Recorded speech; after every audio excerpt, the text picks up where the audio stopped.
Hello, and welcome back to another YouTube video.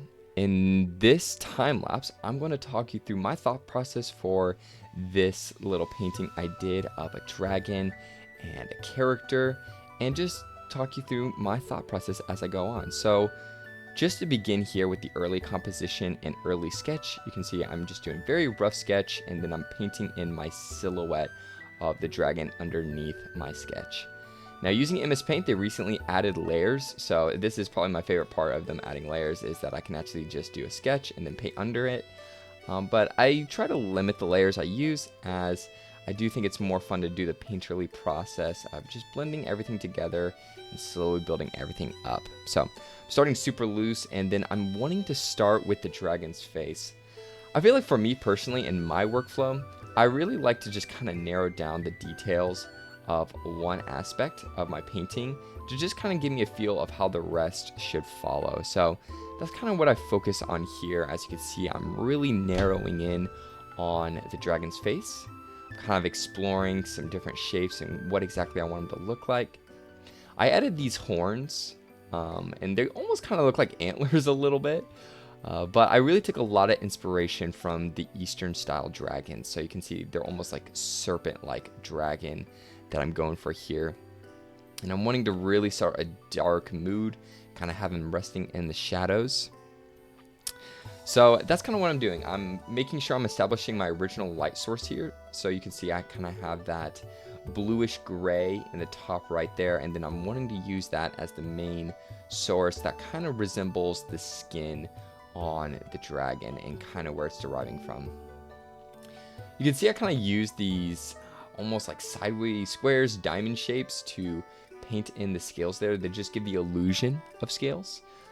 Really don't want to get too caught up in the details of just detailing every single scale and trying to draw each individual one. You can see I'm just kind of giving the resemblance and hint of one by just painting in some lines there and then crossing them, cross-hatching them a little bit. And then another aspect, as you can see I'm painting here, is I'm just adding some hair. I know a lot of Eastern dragons kind of have hair on their spine that kind of follow up to their head, so I wanted to include that there. I thought that would be a nice little detail that we can add. Now I'm just kind of cleaning it up with some more additional details, maybe some foliage hanging off his skin, maybe it's some hair, maybe it's some stuff that he's been rustling in.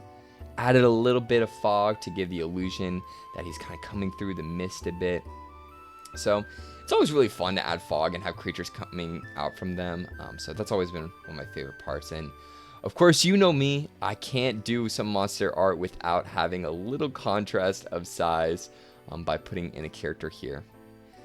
In case you're wondering, I actually got a lot of inspiration from, I believe it's a piece from Greg Rutowski, something like that.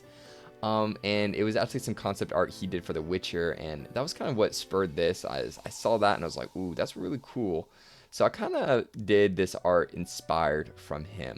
So in case you're wondering, that's kind of where I got this inspiration from. And I really like the idea of adding this character here with the torch, as it adds another it adds some more ambient light to the piece and adds another thing that can contrast against the dragon. So we kind of have his main skin tone there that's coming from the main source of light in the top right.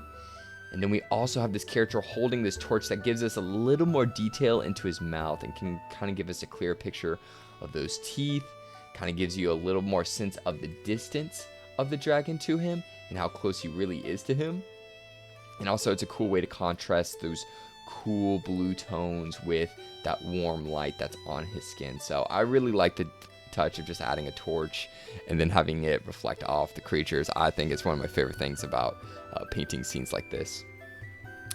Now you can see I'm kind of giving a hint that we're in some sort of maybe like a forest or jungle like texture, so I'm kind of adding some foliage all around, maybe behind him. I'm just giving us this idea that he's kind of in the wilderness here, and then he just kind of stumbled upon this dragon that was kind of just checking him out, like, yo, what are you doing here? I feel like you shouldn't be here. But anyways, we're getting pretty much close to the end here. I'm just adding some ambient light by adding some greens to the skin of the dragon.